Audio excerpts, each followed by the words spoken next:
যে জুটি ভাঙত 0 রানে তা গেল 119-এ। তাসকিনের হাতে 0 রানে আউট হয়েও নো বলে জীবন পেয়েছিলেন সালমান আগা। তখন তিনি এবং non striker batter Mohammad Rizwan দুজনের কেউই রানের খাতাও খোলেননি। জীবন পেয়েই শিক্ষা নিয়েছেন পাক ব্যাটাররা। খুঁটি হয়ে দাঁড়িয়েছেন ক্রিজে, কোনো সুযোগই দেননি টাইগার বোলারদের। একে একে দুজনেই তুলে নিয়েছেন 50, গড়েছেন সেঞ্চুরির পার্টনারশিপ। বাংলাদেশের সুযোগটা আসে 90তম ওভারে গিয়ে। তাইজুল ইসলামের বলে ছক্কা হাঁকানোর চেষ্টায় ক্যাচ তোলেন মোহাম্মদ রিজওয়ান, তবে নোম্যান্স ল্যান্ডে পড়ে বেঁচে যান সেই যাত্রায়। তবে এক বল বাদেই আবারও একই ভুল করেন পাক ব্যাটার।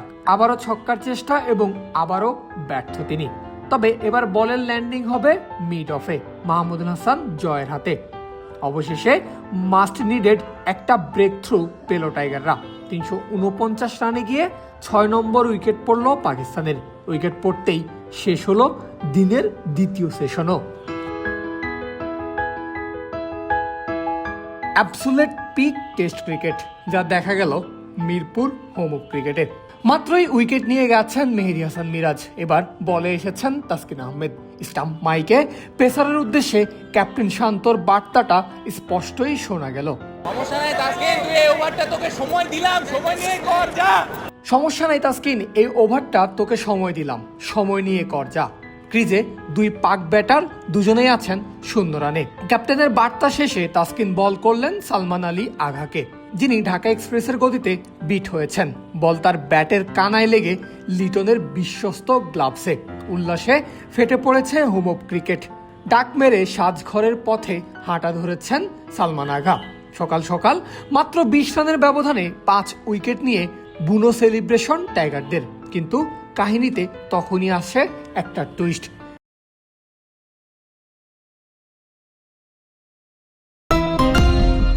বেজে ওঠে থার্ড আম্পায়ারের নো বলের সাইরেন। বদলে যায় দৃশ্যপট। উইকেট তো না, উল্টো 1 রান জরিমানা। মুহূর্তেই সেলিব্রেশন থেমে তাসকিনের মুখে আফসোসের হাসিটাই ফুটে ওঠে। অন্যদিকে নিশ্চিত আউট হয়েও সাজঘরের পথ থেকে আবার ক্রিজে ফিরে এলেন সালমান। যদিও দিনের প্রথম হাসিটা ফুটেছিল তাসকিনের মুখেই, কারণ অবশেষে স্লিপ থেকে ক্যাচ তালুবন্দি করেছে বাংলাদেশের কোনো ফিল্ডার। পড়েছে পাকিস্তানের উইকেট। নাজমুল শান্তর ক্যাচের ড্রেসিং রুমে ফিরলেন আজান আওয়াইজ। ঢাকা টেস্টের তৃতীয় দিনের সকালেই সাফল্য পেল টাইগাররা। তবে এর আগেই অভিষেক ম্যাচে সেঞ্চুরি তুলে নিয়েছেন আজান। আব্দুল্লাহ ফজলের সঙ্গে গড়েছেন 104 রানের পার্টনারশিপ। পাকিস্তানের 210 রানে প্রথম উইকেটের দেখা পেল বাংলাদেশ। আর উইকেটের একটু বাদেই হাফ সেঞ্চুরি পূর্ণ করেছেন অভিষেক করা আরেক পাক ব্যাটার আব্দুল্লাহ ফজল। দিনের প্রথম ঘন্টাতেই আবারও সুখবর দিলেন তাসকিন আহমেদ। পয়েন্ট থেকে অসাধারণ একটা লো ক্যাচ সাদমান ইসলামের। আউট করেছেন পাক ক্যাপ্টেন শান মাসুদকে। আর এবার শুধু মুখের হাসিতেই থামেননি তাসকিন, রীতিমতো গর্জন দিয়ে উঠেছেন। 226 রানে 3 নম্বর শিকার পেল টাইগাররা। দ্বিতীয় ঘন্টার শুরুতেই আবারও বাঘের থাবা পাক শিবিরে। এবার সাউথ শাকিল ধরাশায়ী মেহেদী মিরাজের ঘূর্ণিতে। 1 বল আগেই এলবিডব্লিউর আবেদন উঠেছিল, কিন্তু আম্পায়ার তখন না করে দিয়েছেন। তবে এবার আর সেই উপায়টা নেই।